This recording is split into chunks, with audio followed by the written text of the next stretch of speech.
edict that has actually run around. It's not like it's a bad thing, but even you, Fred, here, you are on contract. Some of the most effective industries across the world are actually on contract. The question is, can the public sector be run with an entire workforce that's on short-term contract? I'm actually going there. Look at Singapore, for example. Look at how the civil service there is actually run. We actually love to laud Singapore, yet that is a framework that actually they've engaged. In the West that we love, somehow we love everything in the West except when it actually threatens our interests. So in the West, for example, even people who work in very sensitive sectors like CIA, people working in some of those clandestine spaces like the national intelligence spaces, those guys are on contract, yet they're handling very sensitive things. Today here, even our police officers work on contract. Why are we acting like it would be a new concept here? The police, guys who handle kinetics, even our soldiers are on contract. They renew after a period. There's a period where you get to... There's no guarantee after... There's no guarantee after... And these are people who are handling guns. These are people... You say the military are on contract. Even the... After 7 years, you actually go and renew.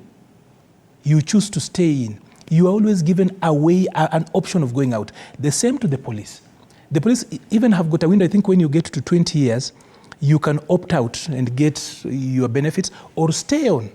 So these are people in sensitive spaces, are on contract. Why then would we want to have guys who are running clerical jobs, for example, on permanent and pensionable? You are here doing a very important job, but TV47 has not stuck on you. They've not bonded you. And you see, like for example, you bring in an officer in the military, you train the guy. Some of them you make them captains, you make them pilots and everything else. So that we actually get money out of it, we bond them for a period, and then we have got a window for where they can actually exit, even when we've trained them as engineers.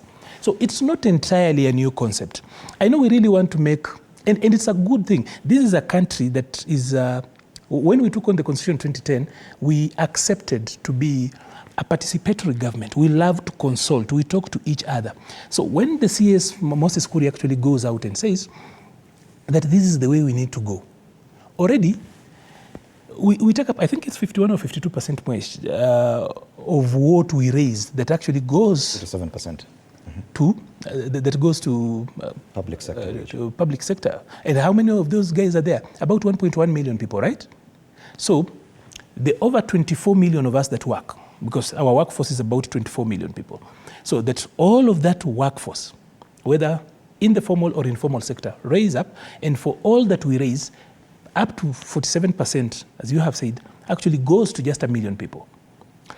Is the service that is actually given commensurate with what we are actually putting in? He raised a question on whether or not that would actually reduce the wage bill, or is it a route to eventually cut down on the number of people working within I know by failing to renew? I know there are challenges on how you implement that proposal. I'll tell you, from a legal perspective, there would be a challenge. Number one being that when people are already on a contract, if you're going to undo that particular contract, there's going to be huge cost to it. It will be, so probably we can actually just change and come up with a framework where the next batch of civil servants that we actually bring in are actually put on contract, so that then eventually we phase out the permanent and pensionable team, except in critical sectors where we think for purposes of institutional memory, we might need a few people on PNP. Otherwise, contract is not anything that we should actually be frowning on. In any case, it improves performance. That you prove to us why we should actually like... There are performance contracts, which even the permanent and pensionable what happens to them if they don't meet targets? I've worked on boards, I've worked in public service, so I know that even when we actually sign those performance contracting and everything else, what happens to us when we don't meet them? Have you ever followed through to actually know when people sign the performance contracting, what happens to them if they don't meet targets? What will happen to you here, Fred, if you don't meet targets at Cape Media? You will actually either show cause on why we actually should retain you or not, right? But in public service, performance contracting is a ritual now. Show me what has happened to people. And a lot of times the public are actually complaining about poor service from the public, from civil servants, true? A lot of times, most of the conversations we are having here sometimes, even when we speak for government, a lot of times we are trying to explain service delivery gaps, especially from the public sector, right? The question is, do you think, Bwana Lote, that short-term contracts could